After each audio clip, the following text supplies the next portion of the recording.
sabila yassara.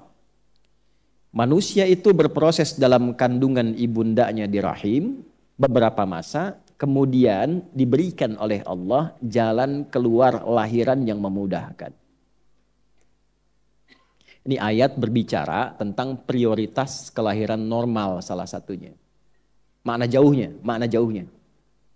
Jadi maksudnya begini, perempuan itu salah satunya diberikan fitrah oleh Allah. Ada rahim untuk mengandung, diberikan yang kokoh di dalamnya. Prosesnya disebutkan nanti di Quran surah ke-22. Di antara isyaratnya di ayat ke-5 Al-Hajj. Quran surah 22 ayat 5. Ya. Sudah? Ya ayyuhan nasu in kuntum fi raibim minal ba'thi fa inna khalaqnakum min nutfah, dan seterusnya ayat. Ada? Kemudian nanti ada lagi Quran surah 23 ayat 12 sampai 16. Proses dalam kandungan. Bahkan yang mohon maaf, yang berharap ingin dianugerahi keturunan pun ada juga petunjuknya. Dan ada fikihnya. Jadi kalau misalnya menikah, belum ada keturunan, itu dijelaskan hikmahnya oleh Allah. Dipelajari dulu. Pelajari sampai terasa kenikmatan hikmah itu. Setelah itu kemudian ada panduannya untuk memohon. Kalau sudah mencapai titik itu, kemudian kita bermohon, tunaikan sholat, ada ayatnya, ada bacaannya, maka Allah berikan anugerah yang bahkan menurut orang pun ada mengatakan mustahil, tapi tidak mustahil menurut Allah kalau kita ditakdirkan untuk mendapatkan maslahat dari itu. Misalnya Quran surah ketiga Ali Imran di ayat 38 sampai 39. Itu dibacakan dalam kesempatan sholat di mihrab misalnya saat malam tahajud gitu. Ya. Kemudian nanti doanya bisa di surat Maryam surah 19 ayat 1 bisa sampai ayat 10-nya. Alhamdulillah. Lalu nanti amalan tambahannya dalam bentuk sedekah itu ada di Quran surah ke-21 Al-Anbiya. Ya. Di ayat 89 sampai 90-nya. Sampai wa aslahna lahu zaujah. Sampai diperbaiki, rahimnya ditetapkan oleh Allah menjadi baik dan bisa mengandung. Ya kan? Nah, yang mau saya katakan begini, di proses kandungan itu, di sini singkat dibahasnya. Engkau itu siapa sih sampai begitu angkuh? Padahal asalnya cuma dari, mohon maaf, sperma yang terpancar bergabung dengan ovum, sesuatu yang rendah, yang kecil itu jadi sombong. Ya? Tapi di situ Allah berikan rahmat. Allah berikan rahmat. Dari engkau yang terhina kecil, aku rawat. Qaddarah, aku berikan masa yang terawat di dalam rahim. Sampai diminta berpikir lagi. Coba saat engkau dikandung oleh ibundamu di rahimmu, siapa yang memberikan makanannya? Siapa yang mengatur jalan kotorannya keluar? Siapa yang memberikan oksigen masuk ke dalam dirimu? Yang memberikan nafas pada dirimu? Dari mulai kecil dirawat, diberikan yang terbaik, dirawat oleh orang, disampaikan oleh orang, ya, dikandung oleh ibu, dilahirkan, disambut oleh orang-orang yang bahagia ketika lahiran. Detil dalam kandungannya, Quran surah 22 ayat 5. Tahapan-tahapannya Quran surah 23 ayat 12 sampai 16. Kan? Setelah itu tsummas sabila yassarah, dari kandungan itu dimudahkan pun untuk kelahiran. Jadi untuk bimbingan para bidan dan SPOG ini coba diperhatikan detil ayat ini, ada petunjuk kelahiran yang mudah dengan normal. Kalau orang dipandang bisa lahiran dengan normal yang mudah, jangan dipersulit dengan metode lain. Maaf ya kalau kalimat saya ini agak dalam.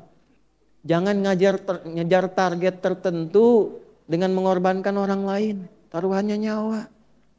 Dosanya besar itu. Catat ini ya. Awas nih, SPOG kalau ditarget sama rumah sakit tertentu atau hal tertentu hanya untuk memenuhi kebutuhan obat, target ini terus melukai orang, itu dosanya luar biasa itu. Haram hartanya itu yang dimakan. Udah tahu ibunya bisa lahiran normal, biayanya murah, baik, darahnya bagus dan sebagainya. Dipaksa untuk sesar misalnya. Ya, ini bukan masalah anti sesar atau anti normal, bukan. Yang dimaksudkan kalau ada kemudahan untuk orang, mudahkan, jangan dipersulit. Termasuk dokter lain juga begitu. Kalau bisa berikan obat yang baik, yang murah, yang berkualitas, yang bagus, jangan bebani. Masuk yang punya rumah sakit tuh. Orang nggak nginep disuruh nginep. Hah? diatur visitnya. Padahal bisa visit jam segitu, visitnya tengah malam. Saat kuntilanak bertebaran dia datang tuh. Jangan begitu. Gak tahu suruh pulang masih kasih obat lagi. Ini saya agak keras ini. Ada kawan kami sahabat saya. Bapak Ibu, di pesantren satu kamar. Orangnya pinter. Pinter matematika, pinter hitungan, macam-macam. Orangnya baik. Sakit flu. Kasih obat, jadi sakit telinga. Sampai sini aja bisa senyum, tapi setelah itu bisa marah.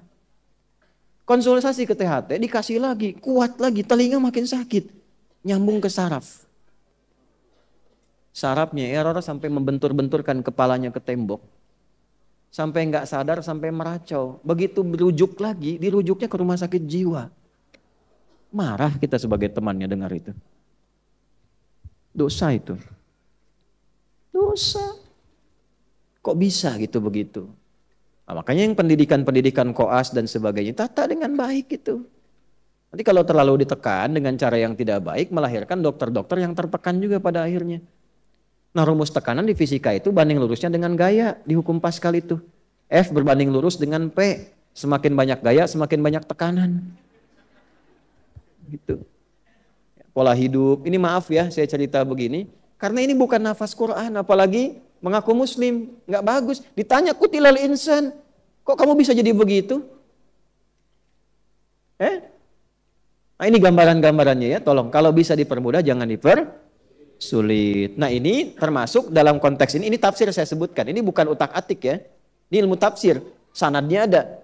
Maka yang pertama tafsirnya tsummas sabila yassara. Bahkan aku mudahkan jalan lahirmu ketika engkau kurawat dalam kandungan ibundamu supaya engkau tumbuh menjadi pribadi yang lebih baik. Kenapa kemudian setelah tumbuh jadi hebat, dapat sesuatu jadi angkuh? Ini tafsir yang tadi. Pendalamannya tsummas sabila yassara, bahwa Allah berikan jalan yang mudah, Allah saja mudahkan. Kenapa manusianya persulit? Jelas sampai sini?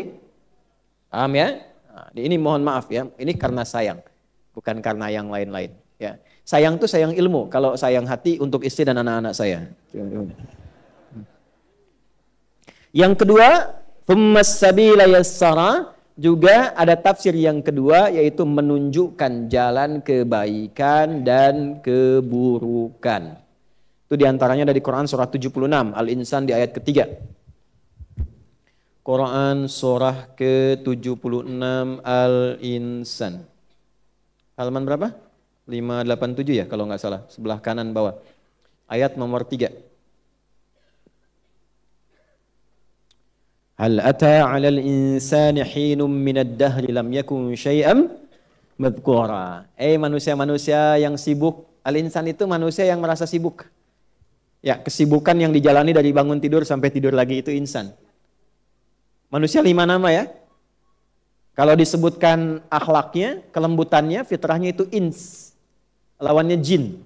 Ya ma'syaral jinni wal ma khalaqtul jinna wal. Nah, pasangan ini disebutkan 18 kali di Quran. Jin itu menunjuk pada satu yang tersembunyi, tidak nampak. Semua yang dari jin dan nun itu tersembunyi. Kecuali jun. Ya. Nah, jin tersembunyi. Janin tersembunyi. Jannah belum tampak. Semua yang dari jim dan nun itu tidak nampak. Jelas? Jin kenapa disebut jin? Karena fitrahnya tersembunyi. Jadi kalau ada jin melakukan penampakan, itu jin sedang punya masalah. Dia keluar dari fitrah. Ya? Apalagi manusia yang cari-cari penampakan, jin, itu error. Jangan dirujuk gitu. Ya. Karena jin yang nampak pun sudah bermasalah. Makanya orang-orang yang sering cari penampakan jin, pasti hidupnya penuh masalah itu. Fazaduhum rahaqa. Ya. Sebaliknya, tampak. Kelihatan.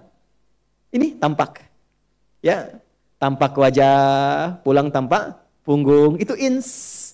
Makanya kalau ada manusia yang senang sembunyi, suami ibu masuk rumah sembunyi-sembunyi. Nah, itu sama dengan ibu yang bilang sendiri. Ya, sama dengan sedang punya masalah. Lihat teman di jauh dari gang, tiba-tiba sembunyi cari jalan lain. Nah, itu sedang punya masalah. Suami buka handphone sembunyi-sembunyi ke kamar mandi. Nah, itu sedang ada masalah itu. Gampangnya begitu. Tapi yang kedua, ins itu juga dari kata anisa, anusa, sesuatu yang lembut. Lembut, yang baik, yang ramah, yang sopan. Makanya dari lahir itu dengan kelembutannya disayang banyak orang, dari rahim siapapun. Masya Allah lucunya, lembut. Ya, dia tumbuh bergerak aja, jalan, ketawa orang. Dia senyum, kita ikut ketawa. Dia ketawa, kita makin ketawa. Fitrah, karena lembut. Ya kan? Dulu di TV-TV dulu, tahun 90-an, ada anak baru bisa berdiri, terus nyenggol pot neneknya yang vas bunganya itu paling dia sukai. Yang kalau kena sama anaknya pasti kena marah anaknya. Tapi karena cucunya ini lembut, begitu disenggol jatuh pecah, neneknya nggak marah. Malah neneknya ketawa dan mengatakan, cucuku sudah bisa berdiri. Masih ingat nggak Bu iklan itu tuh? Oh, maaf ya yang baru lahir sekarang nih. Wah itu zaman-zamannya TPI ada Benteng Takeshi itu soal Doraemon masih di RCTI lah dulu lah jam 7:30 itu. Setelah itu ada Power Ranger.